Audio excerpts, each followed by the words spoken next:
예, 마태복음 7장 1절로 6절까지 말씀 함께 찾아보도록 하겠습니다. 오늘 우리 같이 나눌 하나님의 말씀은 마태복음 7장 1절부터 6절까지입니다. 예, 성경 찾으셔도 좋고 앞에 화면이 보이시면 화면 보고 읽으셔도 됩니다. 우리 6절까지니까 함께 한 목소리로 같이 맞춰서 읽어보도록 하겠습니다. 시작.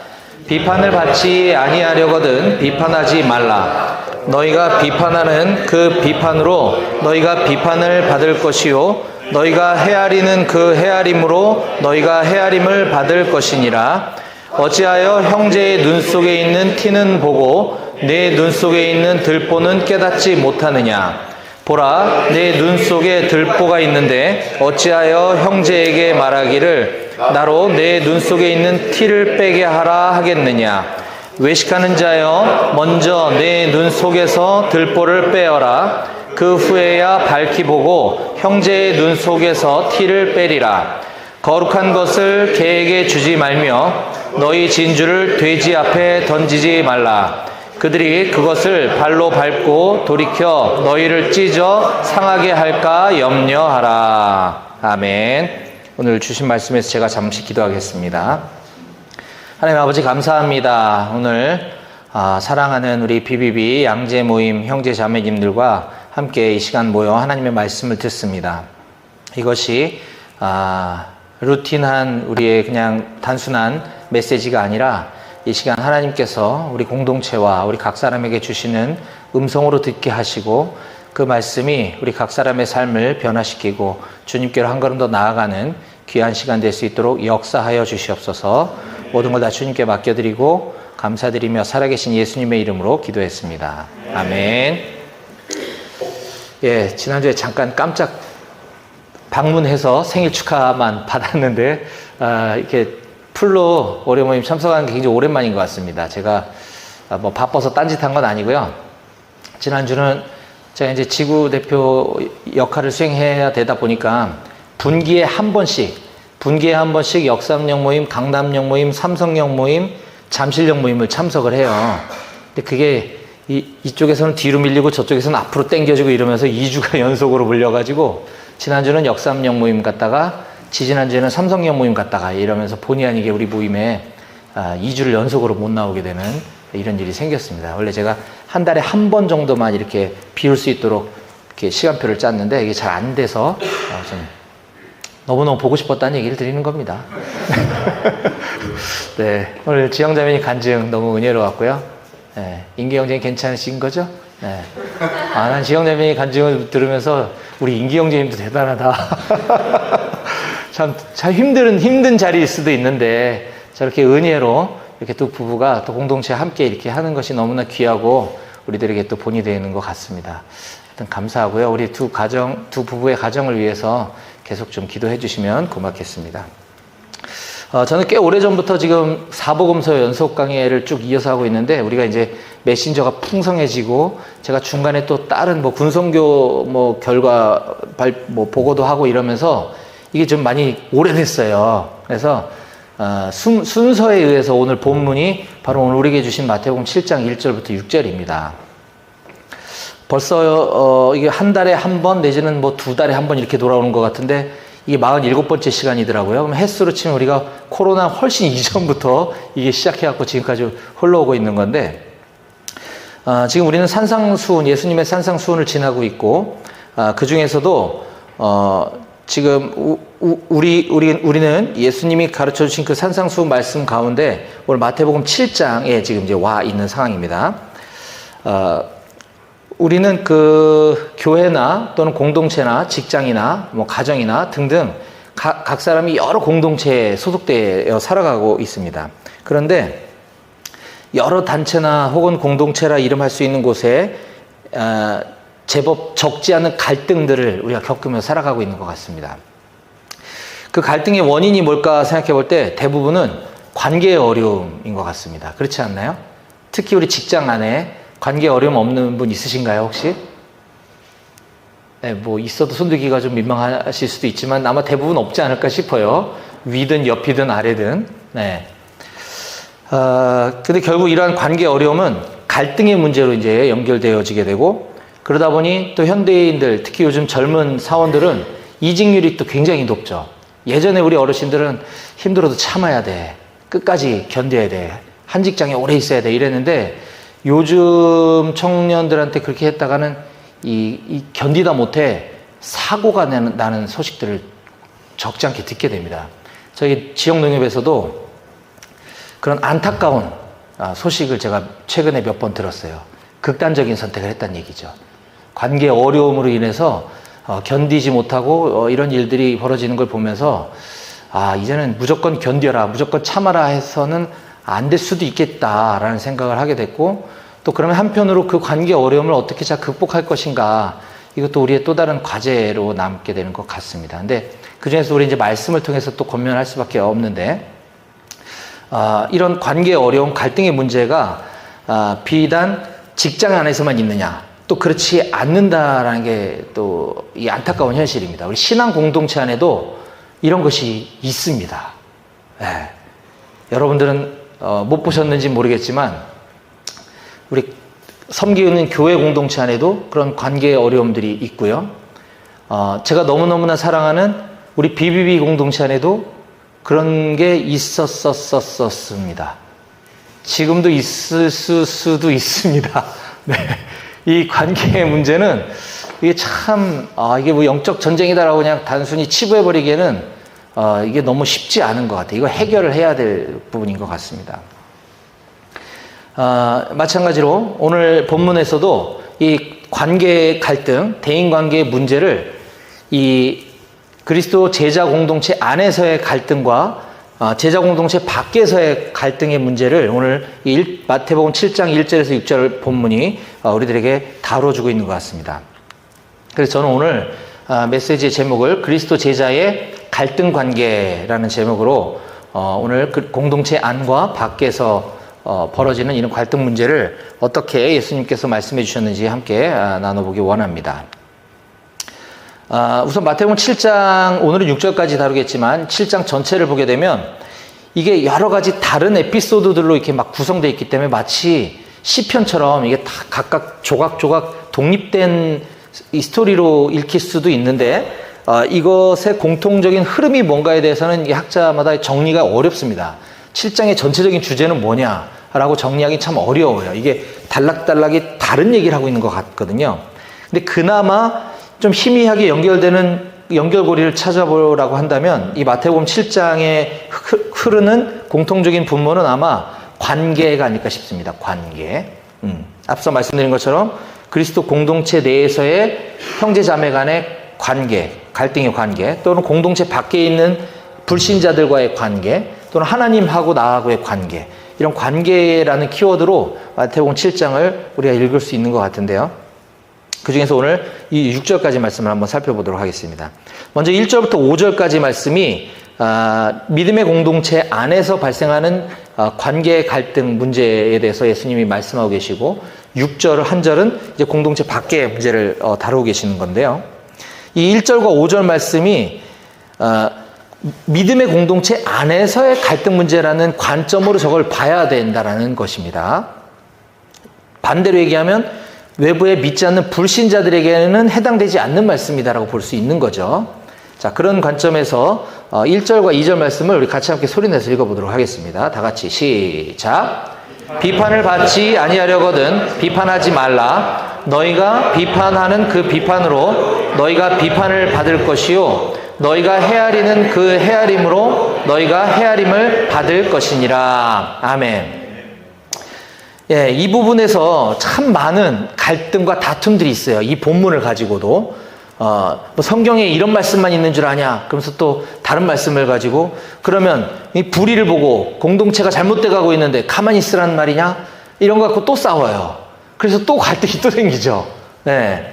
아마 많이들 경험해 보셨을 수도 있는데, 자, 이 부분에서 제가 색깔 구분해 놓은 이 비판이라고 하는 단어에서 우리가 좀 오해하지 말아야 할 것은, 이 비판, 그럼 무조건 부정적인 것부터 우리가 생각하는 경향이 있는데, 이 성경에 이 비판이라고 하는 단어가 꼭 나쁜 의도로만 쓰여지진 않았다라는 것도 사실이라는 것입니다. 무슨 말이냐면 이 비판이라는 단어가 이 크리노라는 단어인데, 이 크리노라는 단어가 쓰인 곳을 쭉 찾아보면, 용례를 찾아보면 누가복음 7장 43절은 이렇게 기록하고 있습니다.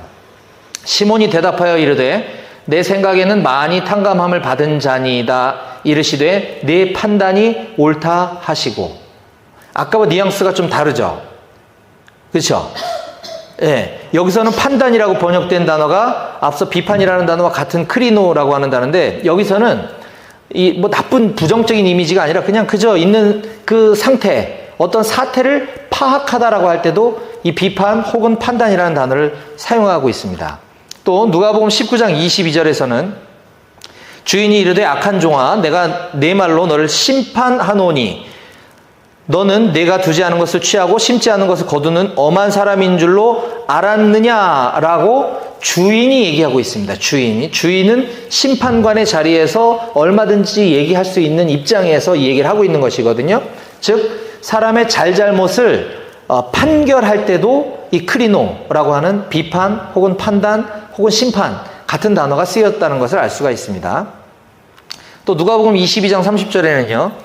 너희로 내 나라에 있어 내 상에서 먹고 마시며 또는 보좌에 앉아 이스라엘 12지파를 다스리게 하려 하노라 라고 할 때 이 다스리다, 통치하다라는 이 단어도 역시 크리노라는 단어가 동일하게 쓰이고 있음을 알 수 있습니다. 나라를 다스리는 것, 통치하는 것, 잘잘못을 재판하는 것, 심판하는 것, 또는 어떤 사태나 상황을 파악하는 것, 이 모든 게 다 같은 단어라는 것이죠. 이러한 다양한 많은 성경의 또 동일한 용례들을 우리가 살펴볼 때 예수님께서 무조건 다른 사람의 잘못을 눈 감아줘야 된다라는 뜻으로 획일화해서 이야기하기는 곤란한 부분도 분명 사실은 사실인 것 같습니다. 하지만 오늘 본문이 우리에게 하시는 말씀이 뭐냐는 또 중요하겠죠. 다양한 용례라 했으니까 이 마태복음 7장 1절에서 2절에 기록된 이 예수님의 산상수훈의 설교에서 여기에 비판, 이 크리노는 그러면 비판을 하라는 얘기입니까? 하지 말라는 얘기입니까? 하지 말라는 얘기죠. 적어도 이 본문 안에서는 그렇지 않나요? 그렇습니다. 하지 말라는 겁니다. 왜 하지 말라고 하셨을까요? 그것도 여기 답이 있는데 노란색. 그렇죠. 그리스도 공동체 안에서 적용하는 말씀이라 그랬습니다. 이거는 바깥 세상을 향해서 하는 얘기가 아니라 그리스도 공동체 안에서 다른 형제 자매를 비판하고 헤아리게 되면 너도 비판을 받게 되고 헤아림을 받게 될 것이기 때문이다 라고 말씀하셨습니다. 그게 이유인데요. 근데 이것은 네가 A가 B를 비판하면 B가 너를 비판하기 때문이라는 것이 아니고 이거는 뭐 눈에 든 눈, 이에는 이런 개념이 아니고 여기서 비판을 받을 것이요 헤아림을 받을 것이요 라고 할 때 이 받는다라는 이 단어는 좀 어려운 말이지만 이게 신적 수동태로 쓰여졌습니다. 즉 이 주체는 그 대상이 아니라 하나님이라는 뜻입니다. 하나님. 그리스도 제자 공동체 안에서 네가 다른 형제나 자매를 비판하면 하나님께서 너를 비판할 거야 라는 뜻이라는 거죠. 그래서 하지 말라는 겁니다. 이 본문이 이해가 되시나요? 예. 그렇게 우리가 이 본문을 바라볼 때 그저 단순히 내가 다른 사람한테 뭐라고 하면 저 사람 나한테 뭐라고 하니까 하지 말래나 보다 하고는 너무 뉘앙스가 다른 것이죠. 예. 중요한 핵심은 왜 그런가? 아까 신적 수동태에 있어서의 주체는 하나님이라고 했기 때문에 내가 공동체 안에 다른 형제나 자매를 비판하거나 판단하거나 헤아리게 되면 그것은 내가 하나님이 되어 하나님의 자리에 앉아서 하나님처럼 행동하는 거다라고 예수님이 지금 말씀하고 계신 것입니다. 자, 그러면서 이번에는 그 비판의 잣대를 다른 공동체 안에 형제 자매한테 두지 말고 자기 자신을 향하라 라는 뜻으로 3절에서 5절까지 말씀을 이렇게 해주고 계십니다. 같이 읽어보겠습니다. 시작. 어찌하여 형제의 눈 속에 있는 티는 보고 내 눈 속에 있는 들보는 깨닫지 못하느냐. 보라, 내 눈 속에 들보가 있는데 어찌하여 형제에게 말하기를 나로 내 눈 속에 있는 티를 빼게 하라 하겠느냐. 외식하는 자여, 먼저 내 눈 속에서 들보를 빼어라. 그 후에야 밝히 보고 형제의 눈 속에서 티를 빼리라. 네, 아멘. 이거는 뭐 너무나 잘 아는 표현이고 여기에는 다른 해석은 아마 없을 것입니다. 그렇죠? 예. 남의 눈에 있는 티를 보지 말고 네 눈에 있는 들보를 먼저 봐라라는 뜻은 뭐 너무나 우리가 잘 알고 있는 말씀입니다. 먼저 그 다른 형제 자매를 판단하거나 비판하기 이전에 그 동일한 잣대로, 그 동일한 기준으로 자기 자신한테 적용하라라는 말씀인 것이죠. 그럼에도 불구하고 안타깝게도 너무나 많은 이와 같은 실제 공동체 안에서 서로가 서로를 향해 공격하고 비판하고 판단하고 이런 일들이 너무 많이 있는 것이 현실입니다. 나름 각자 합리적이고 타당한 명분과 이유들은 다 있어요. 하나님 나에게 선지자적인 마음을 주셔서 내가 선지자적인 마음으로 이 공동체를 너무나 사랑해서 그런 일들이 많이 있었습니다. 또한 제가 지역대표 부대표로 올해가 딱 10년째더라고요 보니까. 그런데 우리 이제 양재 공동체만 보다가 이제 지역대표, 지구대표 임무 수행을 하면서 또 다른 또 그 분들을 이렇게 보게 되는데 그 안에서도 너무 많은 상처와 갈등과 아픔들을 제가 보면서 정말 많이 울었습니다. BBB 공동체는 아닌 줄 알았는데 그래서 정말 눈물로 너무 많은 세월을 기도하고 있고 지금도 아직 해결되지 않는 부분들이 있는데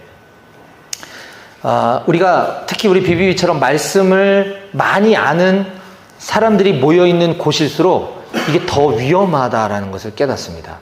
우리가 철이 철을 날카롭게 하듯이 우리가 지체들을 서로 세워주는데 이걸 사용해야 되는데 그 날카로운 철들이 서로를 찌르게 되면 이거는 상처투성이로 남게 되는 것이죠.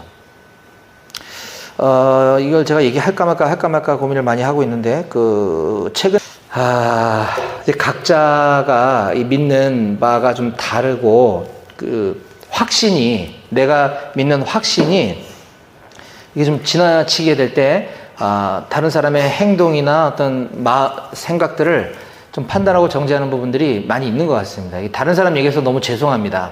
저도 그럽니다. 저도 많이 그랬습니다. 저도 많이 회개했고 그러지 않으려고 굉장히 애를 쓰고 있는데 우리 모두는 우리가 하나님의 말씀을 아는 만큼 그런 위험에 더 많이 노출되어져 가고 있는 것 같습니다. 여러분들 위해서 좀 기도해 주셨으면 좋겠고요. 이번엔 좋은 예를 하나 말씀드릴게요. 제가 토요일 날, 엊그제입니다. 엊그제. 저희 강원 농협선교회에서 1년에 한 번 강원 지역에 흩어져 있는 농협 신우회 분들이 이제 다 모여서 연합 예배를 드렸습니다. 춘천에서. 작년에는 제가 이제 거기서 메시지를 전했고, 올해는 이제 찬양 인도를 했는데, 저는 이제 찬양을 예배 시작과 동시에 이제 찬양 인도했기 때문에 밖에 무슨 일이 벌어졌는지 몰랐어요. 근데 이제 끝나고 나눔과 감사를 하는데, 이 예배당, 우리가 사용한 그 예배당의 그 교회의 장로님이 우리 퇴직 농협 동인 장로님이신 거예요. 이제 그분이 이제 좀 어떻게 보면 이제 좀 손님처럼 이렇게 주인처럼 손님도 맞이하고 이렇게 하셨겠죠. 그리고 역대 또 회장 출신이시고, 근데 어떤 더 선배, 퇴직 선배님이 오셔가지고 그 주보에 왜 내 이름이 빠졌냐라고 굉장히 역정을 내시고 가셨다는 거예요. 그러면서 그 장로님께서 제가 더 살폈어야 됐는데 제가 너무 부족해서 이런 불미스러운 일이 있어서 너무 죄송했고 깊이 반성했다라는 나눔을 하셨어요. 저는 거기서 되게 충격을 받았어요. 그 얘기를 듣는 저는 화가 나는데 거꾸로 뭐 이런 분이 다 있냐? 저분 예수 믿는 사람 맞아? 이미 판단한 거죠. 근데 그렇게 겸손하게 자기 자신의 어떤 부족함을 시인하고 인정하시는 모습을 보면서 저분이 진짜 그리스도인이구나, 저분이 참 제자구나라는 많은 생각들을 그 짧은 시간 동안에 좀 했었던 것 같습니다.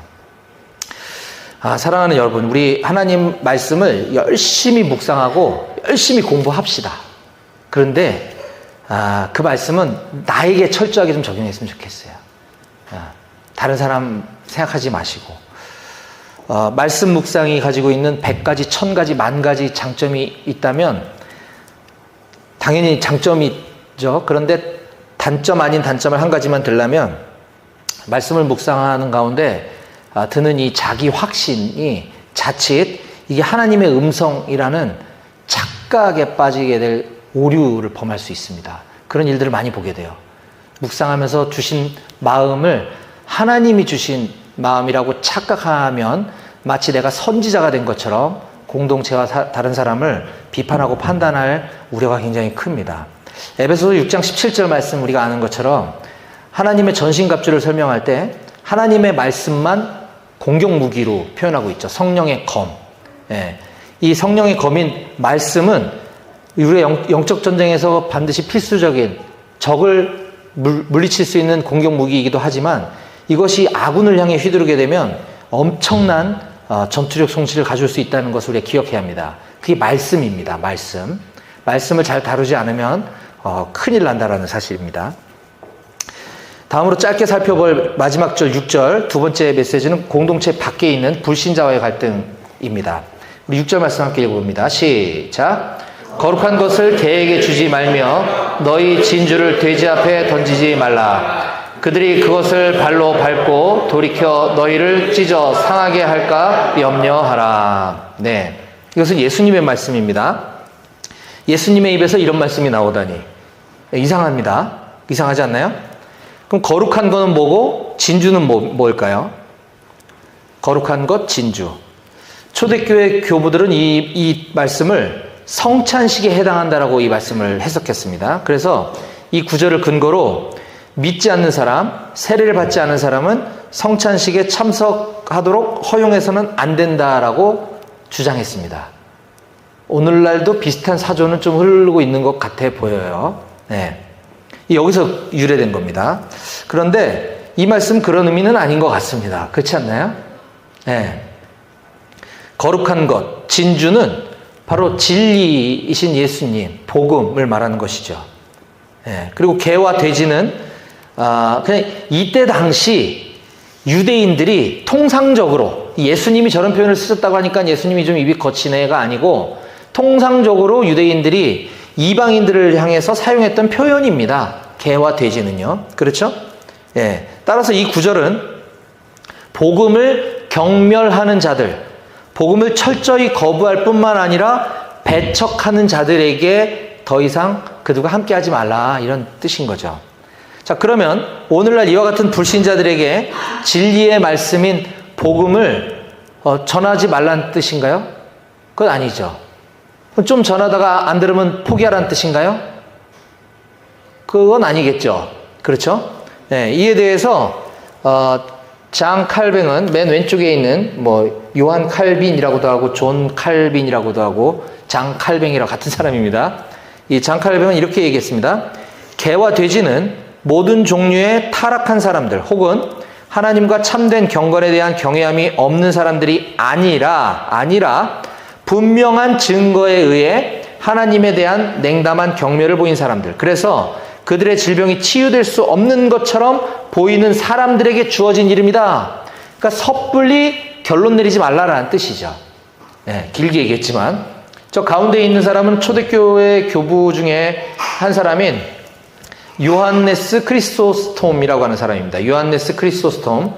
이 사람도 장칼뱅과 비슷하게 이렇게 얘기했습니다. 개, 돼지는 치유할 수 없는 불경함 속에 사는 사람들이다. 치유할 수 없는 불경한 사람들. 따라서 이 구절은 우리가 불신자들에게 복음을 전하는 것을 포기하라는 말씀이 아니라 복음을 들었지만 이에 대해 적대적인 태도를 취하는 사람들과는 함께 갈 수 없다라는 말씀인 거죠. 그런데 더 중요한 거는 전도 대상자들, 우리가 복음 전한 우리 다 경험했지 않습니까? 우리에게 복음을 들은 사람들 중에 여기 해당되는 사람들은 그렇게 많지 않다는 거죠. 그러니까 쉽게 그렇게 포기하고 결론 내릴 수 없다는 것입니다. 이것에 대해 맨 오른쪽에 있는 존 스토트 목사님이 이렇게 말했습니다. 사람들을 포기하는 것은 대단히 심각한 단계다. 복음을 전하는 걸 포기하는 걸 말하는 거예요. 나는 그렇게 하는 것이 옳다고 느꼈던 때가 한 번, 두 번 정도밖에 없었다. 예수님의 이 가르침은, 이 마태복음 7장 6절의 이 가르침은 매우 예외적인 상황만을 위한 것이다. 통상적인 그리스도인의 의무는 다른 사람들을 인내하고 견디라는 것이다. 하나님이 우리를 인내하고 견디셨던 것처럼 말이다. 네. 자칫 복음 한두 번 전하고 영접하지 않거나 또는 듣기 싫어했다 그래서 우리가 이 말씀을 그렇게 적용해서 우리가 복음 전하는 일을 그 영혼을 포기하는 일이 있어서는 안 되겠습니다. 자, 우리 이제 결단의 시간 좀 가졌으면 좋겠는데요.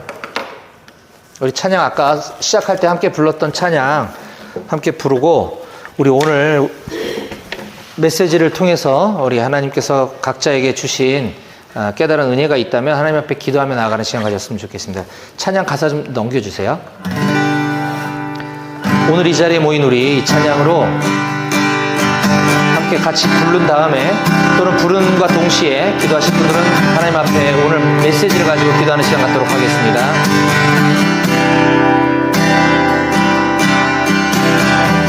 오늘 이 자리에 모인 우리 어린 양 예수 따라가네 우리 되게 하소서. 성령의 충만한 임재 아래 어둡던 누리는 밝아져서 주를 보게 하소서. 당신의 겸손함 당신의 겸손함 당신의 거룩함 당신의 정직함 우리에게 보이사 내 안에 요만함 내 안에 천박함 내 안에 거짓됨 모두 벗어버리고 어린 양 예수 닮아가는 우리 되게 하소서. 우리 각자 하나님 앞에 기도하며 나아가